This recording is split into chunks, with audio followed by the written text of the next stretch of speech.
நண்பர்களுக்கு வணக்கம். வாருங்கள் கதை சொல்லலாம் நிகழ்வில் இன்னைக்கு எழுத்தாளர் ஜி.ஏ. பிரபா அவர்கள் எழுதின காணிக்கை அப்படிங்கிற சிறுகதையை பற்றி பார்க்கலாம். இந்த காணிக்கைங்கிற சிறுகதை 2004ஆம் ஆண்டு கல்கி சிறுகதை போட்டியில் முதல் பரிசு பெற்ற சிறுகதை. அதாவது இன்னையிலிருந்து மிகச்சரியாக 20 வருடங்களுக்கு முன்பாக கல்கியிலே பரிசு பெற்ற கதை எழுத்தாளர் ஜி.ஏ. பிரபா அவர்களினுடைய இந்த கதை. சரி, நேரடியாக போயிடலாம் கதைக்கு. இந்த கதையானது கதாசிரியர் அவருடைய பார்வையிலே இருந்து சொல்லியிருக்கிறார். இந்த கதையினுடைய நாயகியினுடைய நனவோடையிலிருந்தும் இந்த கதையானது சொல்லியிருக்காங்க. இந்த கதையில் பிரதானமாக 3 பாத்திரங்கள் வராங்க. யாரெல்லாம் அப்படின்னு கேட்டிங்கன்னா, இந்த கதையினுடைய நாயகியான தேவானை, அவளோட புருஷன் முத்து, அப்புறம் 3வது அவன் சார்ந்திருக்கின்ற அரசியல் கட்சி தலைவர். இந்த 3 பேர் வராங்க. ஒரு சில துணை பாத்திரங்கள் வராங்க, அது இருக்கட்டும், கதை வரும்போது நம்ம பார்த்துக்கலாம். கதாசிரியர் கதையை இப்படி ஆரம்பிக்கிறாரு. கையில் ஃப்ளாஸ்கை எடுத்துக்கொண்டு தேவானை பால் வாங்குவதற்காக கீழே இறங்கினாள். அந்த ஆஸ்பத்திரி வளாகத்தை சுற்றிலும் கரைவேட்டி அணிந்த தொண்டர்கள் நிறைந்து காணப்பட்டார்கள். அவர்களை காண விருப்பப்படாமல் தேவானை ஒதுங்கியே நடந்தாள் அப்படின்னு சொல்லி கதை ஆரம்பமாகுது. அப்போது இந்த கதையில் என்ன நமக்கு படித்த உடனே என்ன தெரிய வருதுன்னா, ஆஸ்பத்திரியில் இருக்கா, ஆஸ்பத்திரி விட்டு வெளியே வரா, ஆஸ்பத்திரியில் ஒரே கரைவேட்டி கட்டின கூட்டமாக இருக்குது, அவங்கள பார்க்க பிடிக்காமல் ஒதுங்கி நடக்கிறா அப்படின்னு தொடர்ந்து கதை போகுது. அவளை பார்க்குற தொண்டர்கள் எல்லாம் சில பேர் முத்துவோட சம்சாரம் அப்படின்னு சொல்லிட்டு அவளை கும்பிட்டு வணக்கம்னு சொல்கிறாங்க. இவளும் பதில் வணக்கம் சொல்கிறா. சொல்லிட்டு அப்படி டீ கடை பக்கம் போகிறா. இதனுடைய பின்னணி என்ன அப்படின்னு கேட்டிங்கன்னா, இந்த தேவானையோட புருஷன் ஒரு 10 நாளாக அந்த ஆஸ்பத்திரியில் ட்ரீட்மெண்ட் எடுத்துக்கிட்டு இருக்கான். கட்சி தலைவருக்காக அவன் கட்ட விரலை வெட்டிடுவான். அதுக்காக தான் அந்த ஆஸ்பத்திரியில், பெரிய ஆஸ்பத்திரியில் ட்ரீட்மெண்ட் எடுத்துகிட்ருக்கான். இது 10வது நாள். சரி, இருக்கட்டும்.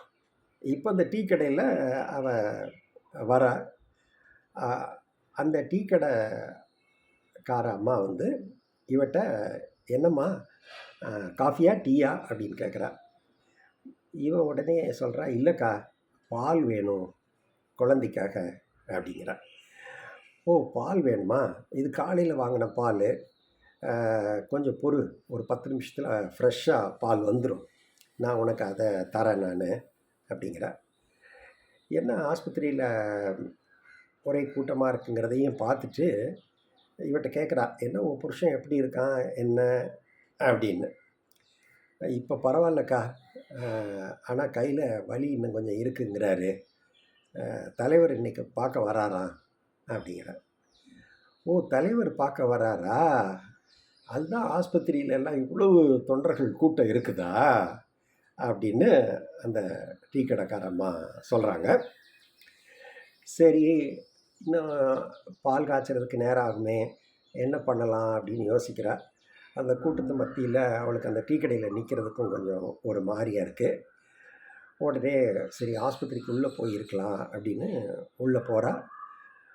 அங்கே அந்த ஹாலில் உள்ள ஒரு தன்வந்திரி கோயில் வேறு இருக்குது. பெஞ்செல்லாம் போட்டிருக்காங்க. அந்த பெஞ்சில் போய் உட்கார்றா. பெரிய ஆஸ்பத்திரி, 4 மாடி கட்டடம், பயங்கரமான கட்டடம், எல்லாமே பளிங்கு போல் இழைச்சிருக்காங்க. பார்த்தோன்னா 4 பெரிய வாசல், அது கழுகோட மூக்க மாதிரி இருக்குது அந்த இது. ஸோ இதை பார்த்துட்டே அவளுக்கு தன்னோட வாழ்க்கையை பற்றி, அவளுடைய பழைய சம்பவங்கள்லாம் நனவோடையில் வருது, என்ன ஏதுன்னு. இவளோட தேவானியோட தாத்தா ஒரு தெருக்கூத்து கலைஞர், மிகப்பெரிய தெருக்கூத்து கலைஞர். ராமாயணம், மகாபாரதம், ஹரிச்சந்திரா நாடகம் இதையெல்லாம் அவ்வளோ அருமையாக பண்ணுவார். அதே மாதிரி தேவயானோட பாட்டி, அவங்க ஆச்சி நாட்டுப்புற பாடல்களை ரொம்ப அழகாக பாடுவாங்க. ஆனால் இதுக்கு நேர்மாறா அவளோட அப்பா வந்து ஒரு குடியாரன். குடித்து 4 பொன் குழந்தைங்க எப்படியோ கட்டி கொடுத்தா சரின்னு எல்லாத்தையும் ஒவ்வொரு இடத்துலையும் தள்ளி விட்ட ஆள். இவளை 10ஆப்புக்கு மேலே படிக்க வைக்கவும் இல்லை. இவ கல்யாணம் ஆகிற முடிய ஒரு இடத்துல வேலை பார்த்துக்கிட்டு இருந்தா. ஒரு புத்தக கடையிலையும் வேலை பார்த்தா. அங்கே வாசிப்பு மற்றதுங்கிறதெல்லாம் புஸ்தகம் படிக்கிறது இல்லை வேறு தேடி தேடி படிக்கிறது அப்படிங்கிறதுக்கெல்லாம் வேறு அவளுக்கு ஒரு வாய்ப்பாகவும் அது அமைஞ்சுது. இவளுக்கு கல்யாணம் பண்ணதுக்கு அப்புறமும் தன்னுடைய +2 படிப்பை தொடரணும், விட்டதை தொடரணும்னு ரொம்ப ஆசை. இந்த குடும்பத்துக்கு வாரா. இந்த குடும்பத்தில் வந்து பார்த்தோன்னா முத்துவோட குடும்பத்தில் யாரெல்லாம் இருக்காங்கன்னா, முத்துவோட அம்மா அப்பா, அவனோட தங்கைகள் 2 பேர் இருக்காங்க. தம்பி ஒருத்தன் ஸ்கூலில் படிச்சுட்டு இருக்கான். இந்த தங்கைகள் 2 பேரும் கல்யாணத்துக்கு இருக்காங்க, காத்துட்ருக்காங்க. இவன் இவ்வளவு பொறுப்பை எடுக்க வேண்டிய ஆள், குடும்பத்தேரை ஓட்ட வேண்டியவன் வந்து அதுக்கான எந்த முயற்சியும் எடுக்காமல் இருக்கான். இவன் தான் குடும்பத்தில் தலைச்சன் இல்லையா, அப்படி இருந்தும் பண்ணலை. இப்போது அவளுக்கு அந்த குடும்ப பொறுப்பை சுமக்கணும் அப்படிங்கிற நிர்பந்தம் ஏற்படுது. இவளும் சரின்னு அதை ஏற்றுக்கிறான். ஏற்றுட்டு எல்லாத்தையும் இவன் தான் பார்த்துட்ருக்கா. இவன் வாடகைக்கு எடுத்து தான் அப்பப்போ வண்டியை ஓட்டுவான். அதையும் கூட எதையும் பொறுப்பாக செய்கிறது கிடையாது. எந்த வேலையிலேயுமே பொறுப்பு கிடையாது. எப்போ பார்த்தாலும் அவன் சார்ந்திருக்கிற அரசியல் கட்சின்னு அலைய ஆரம்பிக்கிறான். ஏதாவது ஒரு கூட்டத்துக்கு போகணும், இப்படியே சுற்றிக்கிட்டே வந்துக்கிட்டு இருக்கிறது. இவனால் பிரயோஜனம் இல்லை அப்படிங்கிறது மட்டும் இல்லை, இவ சம்பாதிக்கிற காசையும் கூட பிடிங்கிட்டு போயிடுவான். அப்பப்போ பணத்தை கொடுன்னு சொல்லி, போஸ்டர் அடிக்கணும், கூட்டத்துக்கு போகணும் அப்படின்னு சொல்லி இவன் தரமாட்டேன்னு சொன்னான்னா அவன் பல்லு தான் உடையும். ஒரு தடவை இப்படி தான் கலாட்டா ஆகிட்டு இருக்கையில் அவன் முத்துவோட அம்மா குறுக்க வருவா. அவங்க அம்மாவே பிடிச்சி தள்ளி விட்டான். மண்டை உடஞ்சி தையல் போட வேண்டியதாயிடுச்சு. இப்படி ஒரு ஆள் இவன். இந்த சம்பவம் நடந்தது இல்லையா, அந்த கட்டை விரலை வெட்டிக்கிட்டு வந்து இங்கே ஆஸ்பத்திரியில் இருக்கான் இல்லையா, அந்த சம்பவம் நடந்த அன்னைக்கு கூட பார்த்திங்கன்னா, நாள் பார்த்தோன்னா வீட்டில் தகராறு பண்ணிட்டு ஒரு 1000 ரூபா பணம் கொடு, பழனியில் கட்சி தலைவரோட கூட்டம் இருக்குது, பூணும் அப்படிங்கிறான். இவன் வந்து தரமாட்டேன் அப்படின்னு சொல்கிறா. நீ தான் அரிசி பானைக்குள்ளே வச்சுருக்கிய, நான் பார்த்துருக்கேன். இல்லை அது தேவான கல்யாணத்துக்காக சேர்த்து வச்சுருக்கிற பணம், மூக்குத்தி தோடெல்லாம் அவனுக்கு வாங்கணும். இவன் கேட்க மாட்டேங்கிறான். அந்த பானைக்குள்ளே போய் கைவிட்டு எடுக்க போகிறான். தேவானை தடுக்கிறா. அவளை பிடிச்சி தள்ளி விடுறான். அவனோட அப்பா வராரு. பச்சை உடம்புக்கறி இப்படி அடித்து தள்ளுறியடா பாவி அப்படின்னுட்டு. அவனோட தங்கச்சி வாரா. அவங்களையும் பிடிச்சி தள்ளி விடுறான், அடிக்கிறான். அப்புறம் அவனோட தங்கச்சி, அவன் மூத்த தங்கச்சி தேன்மொழி கல்யாணத்துக்காக காத்திருக்கா இல்லையா, அவளே அந்த பணத்தை எடுத்துக்கொண்டாந்து அவன் முகத்தில் வீசி எறிகிறா. என்ன எடுத்துகிட்டு போ அப்படின்னு சொல்லி. ஏன்னா அவளுக்கு அண்ணன் மேலே அவ்வளோ கோபம். இவனும் அந்த பணத்தெல்லாம் பொறுக்கிட்டு போனவன் தான். மறுநாள் அந்த பழனியில் கூட்டம் நடக்கையில் அந்த அரசியலில் தேர்தலோட வெற்றிக்காக உணர்ச்சி வசப்பட்டு அந்த கட்டை விரலை வெட்டி தலைவருக்கு காணிக்கை ஆக்குறான். அங்கே உடனடியாக அங்கே போய் அந்த லோக்கல் ஆஸ்பத்திரியில் ட்ரீட்மெண்ட்டுக்கு இது பண்ணுறாங்க. ஓட்ட வச்சு தையல் போட்டு பெரிய ஆஸ்பத்திரிக்கு அனுப்பி விடுறாங்க. இங்கே வந்தோன்னா இங்கே அது ஏற்கனவே சரியாக இதாகலை, கொஞ்சம் பிரச்சனை. அதனால் அது செப்டிக் ஆயிடுச்சு. அதனால் இந்த கட்டை விரலில் வந்து டோட்டலாக நீக்கிட்டு ட்ரீட்மெண்ட் எடுத்தாகணும். இனி அது பெர்மனெண்ட்டாக அதை ஒட்ட வைக்க முடியாது, இது பண்ண முடியாது அப்படின்னு டாக்டர் சொல்லிடுறாங்க. அப்போ கை போகாமல் காப்பாற்றுறதுக்காக இந்த கட்டை விரலை டோட்டலாக நீக்க வேண்டியதாகிடுது. இந்த ட்ரீட்மெண்ட் போய்கிட்டே இருக்குது. 10 நாள் ஆயிடுது. இந்த சூழ்நிலையில் தான் தலைவர் வந்து பார்க்க வரார், அவனை பார்க்குறதுக்காக வரார். இதெல்லாம் நினைவுகள்லாம் அவளுக்கு இதெல்லாம் சொல்லிகிட்டே போகிறாரு. இப்போது இந்த கல்யாண செலவுக்காக வச்சுருந்த பணம் மற்றது எல்லாமே இப்போ அந்த 10 நாள் அலைஞ்சதில், மாத்திரை வாங்கினதில் எல்லாம் செலவழிஞ்சு போச்சு. ஆஸ்பத்திரியோட பில்லை கட்சி பார்த்துக்கிட்டா கூட இன்னும் அவன் கல்யாணத்துக்கு என்ன பண்ணுறது அப்படிங்கிற கவலை தேவானைக்கு வந்துருச்சு. அதை தவிர இப்போ கல்யாணம்னு வந்துட்டா ஏற்கனவே அவளுக்கு கல்யாணம் பேசி வேற முடிவு பண்ணி வச்சுருக்காங்க. 3 பவுன் நகை, ரூ. 1000 பணம் கொடுக்கணும் அப்படின்னு சொல்லி. இதை தவிர கல்யாணம் நடத்தணும்னு சொன்னால் எப்படி இருந்தாலும் ஒரு 10,000 செலவாகும் அப்படின்னு. இந்த ஒரு சூழ்நிலையில் எல்லாம் போயிடுச்சு, என்ன செய்யலாம் அப்படின்னு வாழ்க்கையே ஒரு இருட்டு சூழ்ந்த சூழ்நிலை ஆயிடுது. புருஷன்காரன் என்னன்னா இப்படி பொறுப்பில்லாத ஆளாக இருக்கான். இவன் குடும்பத்தில் எங்கேயாவது குடும்பத்தில் வேலை செய்கிறப்பமா இவனோட கட்டவிரல் போச்சு, அரசியல் கட்சின்னு அலைஞ்சிக்கிட்டு இப்படி போய் விரலை வெட்டிட்டு வந்து நிற்கிறான் அப்படின்னு திகச்சு போய் இருக்கா. சரின்னு இதுக்கிடையில் சரி பால் தயாராக இருக்குன்னு சொல்லிட்டு போய் பாலை வாங்கிட்டு எடுத்துகிட்டு போகிறா. எதுத்தால ஓடியார அவளோட நாத்தனார் தேன்மொழி ஓடியார. அன்னி குழந்தை அழுறான், வயிறு பசிச்சு அழுறான் அப்படின்னு சொல்லிட்டு அவனையும் தூக்கிட்டு வாரா. இவன் வந்து பையன்கிட்ட குழந்தைய எடுத்துக்கிட்டு வாடா வாடா ராசா வாடா பசிக்குதாடா அப்படின்னு கொஞ்சிட்டு ரூமில் போய் பால் புட்டியில் ஊற்றி குழந்தைக்கு கொடுக்குறா. எல்லாம் கொடுத்து முடித்ததுக்கப்புறம் தேன்மொழி வந்து அண்ணி தலைவர் வந்துட்டார் அப்படிங்க. சரி அப்படின்னு தலைவர் வராரு. அவன் இதுக்கு முன்னாடி அவரெல்லாம் பார்த்தது கிடையாது. நல்ல ஆள், நல்ல உயரமான உருவம், நல்லா பருமனாக இருக்கார். கதர் வேஷ்டியில் இருக்கிறாரு.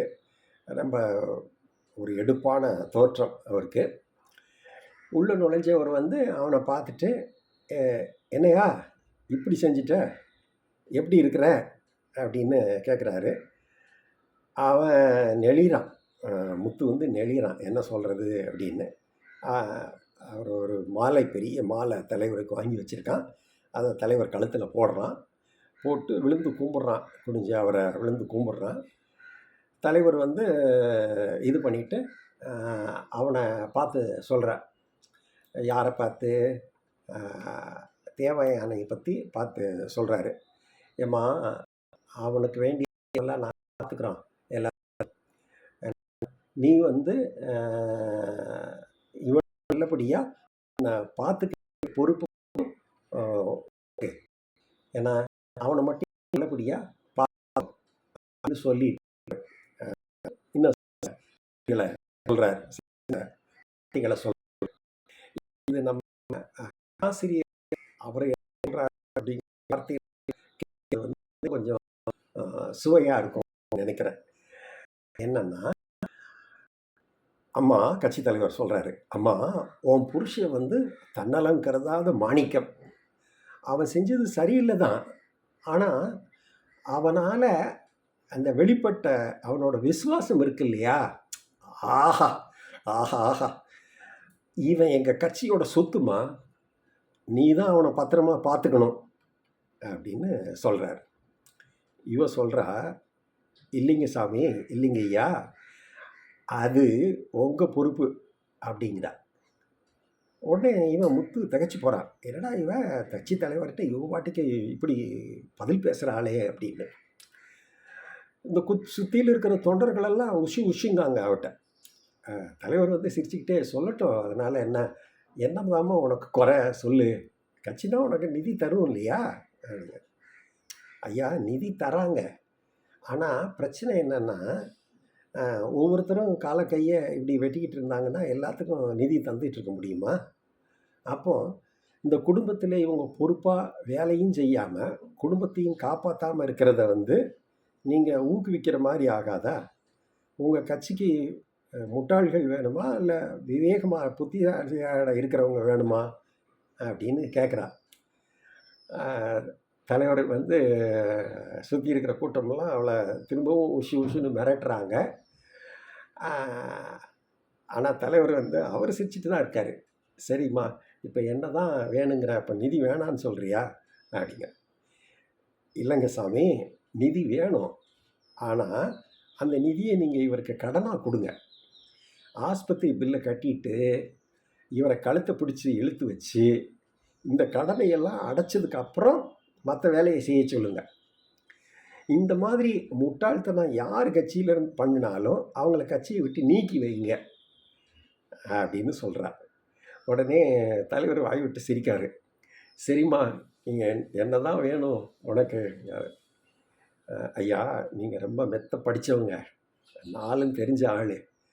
ஒரு மனுஷன் குடும்பத்தை பற்றி அக்கறையே இல்லாமல் கட்டை விரலை வெட்டிக்கிட்டது வந்து நியாயமானு சொல்லுங்கள் முதல்ல நீங்கள். இப்போது நான் சின்ன வயசில் எங்கள் ஊரில் மகாபாரதம் கதை சொல்கிறத கேட்டிருக்கேன். அதில் ஏகலைவன்கிட்ட வந்து ஐயர் வந்து அவன் கட்டை விரலை கேட்டு வாங்கிட்டு போயிடுவார். அதுக்கு அப்பால் அவன் இருக்கானா செத்தானான்னு கூட தெரியாது. நான் நினச்சிக்குவேன், அவன் பொண்டாட்டி பிள்ளையெல்லாம் அப்புறம் எப்படி பிழைக்கும்? அப்போது நியாயமாக அவன் பொண்டாட்டி பிள்ளை பிழைக்கணும்னா அப்போ இந்த ஐயர் வீட்டில் தானே போய் உட்காந்துருக்கணும், வேற என்ன செய்ய முடியும் அவ அப்படின்னு நினப்பேன். இப்போது நான் ஒன்று செய்ய போகிறேன் அப்படிங்கிறா இவன். என்ன என்ன என்னன்னு எல்லாத்துக்கும் ஒரே பரபரப்பாகிடுது. தேவானை வந்து 2 கையையும் எடுத்து கும்பிட்டுட்டு சொல்கிறா தலைவரை பார்த்து, எனக்கு இவர் வேணாங்க சாமி, வேணவே வேணாம், உங்கள் கூட கூப்பிட்டு போங்க. நீங்கள் காப்பாற்றுவீங்களோ இல்லை அவரை தெருவில் எறிவீங்களோ அது உங்கள் பாடு. ஒவ்வொரு நாளைக்கும் அன்னாடம் அவன் வெளியே போயிட்டு வந்தார்னா இவர் நல்லபடியாக வருவாரா மாட்டாரான்னு வயிற்றில் நெருப்பை கட்டிக்கிட்டு இருக்க முடியாதுங்க. இப்போ என்னை நம்பிக்கிட்டு அவரோட அப்பா அம்மா இருக்காங்க, 2 நாத்தனார் 2 வயசுக்கு அந்த பிள்ளைங்க கல்யாணம் கட்டி கொடுக்கணும், அவங்க 2 பேர் இருக்காங்க. அவரோட தம்பி பையன் பள்ளியில் படிச்சுட்டு இருக்கான். இத்தனை பேரையும் கரசை பொறுப்பு எனக்கு. இப்போ நான் அவங்கள எப்படி காப்பாற்றணும்? பொறுப்பாக இருக்க வேண்டிய மனுஷன் இப்படி ஆயிட்டாரு. அதனால் இப்போது சாமிகிட்ட போய் வேண்டிக்கிறோம். அதை எதுக்காக தரோம்? அந்த சாமி இதெல்லாம் நமக்கு செஞ்சு தரணுங்கிறத அந்த சாமிகிட்ட போய் நம்ம இதெல்லாம் கேட்குறோம் இல்லையா? அதே மாதிரி காணிக்கையாக நான் இப்போ இவரை என் உங்ககிட்ட நீங்கள் அவரை நீங்களே வச்சுக்கோங்க, நாங்கள் எங்கள் பாட்டை நாங்கள் பார்த்துக்குறோம் அப்படின்னு சொல்கிறா. எங்களை விட்டால் போதும் சாமி அப்படிங்கிறா. விட்டால் போதும் சாமி. எல்லாமே எல்லோரும் சுற்றி இருக்கிறவங்களாம் ரொம்ப பரபரப்பாகிட்டாங்க. தலைவருக்கு என்ன சொல்கிறதுன்னு தெரியல. எல்லாருமே தகச்சு போய் நிற்கிறாங்க. தேவானை வந்து கீழே விழுந்து கும்பிடு போடுறா. அப்புறம் எந்திரிச்சு முகத்தை தொடச்சிட்டு குழந்தையும் இடுப்பில் தூக்கிட்டு தன்னோட நாத்தனார் தேன்மொழியும் கூப்பிட்டுட்டு வாமா அப்படின்னு கூப்பிட்டுட்டு அந்த ஆஸ்பத்திரி அந்த ரூமை விட்டு நாங்கள் போகிறோங்க ஐயா அப்படின்னு சொல்லிட்டு வெளியே போகிறார். இந்த அளவில் அந்த கதையை முடிக்கிறார் எழுத்தாளர் ஜி.ஏ. பிரபா. இந்த கதையில் வந்து அங்கங்கே ட்விஸ்ட் வச்சுருக்காரு. இது எப்படி போகும் நம்ம ஒரு பக்கம் நினச்சோம்னா அவர் மாற்றி கொண்டு போகிறாரு. அதே மாதிரி ஏகலைவன் சம்பவத்தை வந்து அருமையான முறையில் அந்த ஒரு மாற்று சிந்தனையையும் இந்த கதையில் முன்வைக்கிறார், வெற்றிகரமாக முன்வைக்கிறார் எழுத்தாளர் ஜி.ஏ. பிரபா. இப்போது இப்படிப்பட்ட மனிதர்களுக்கு வந்து எப்படி தான் திருத்துறது அப்படிங்கிறத வந்து ஒரு 20 வருடத்துக்கு முன்னாலேயே ஒரு மாறுபட்ட சிந்தனையோடு எழுதியிருக்கின்ற ஜி.ஏ. பிரபா அவர்களினுடைய இந்த சிறுகதை வந்து எனக்கு ரொம்ப பிடிச்சிருக்கு. வாழ்த்துக்கள்.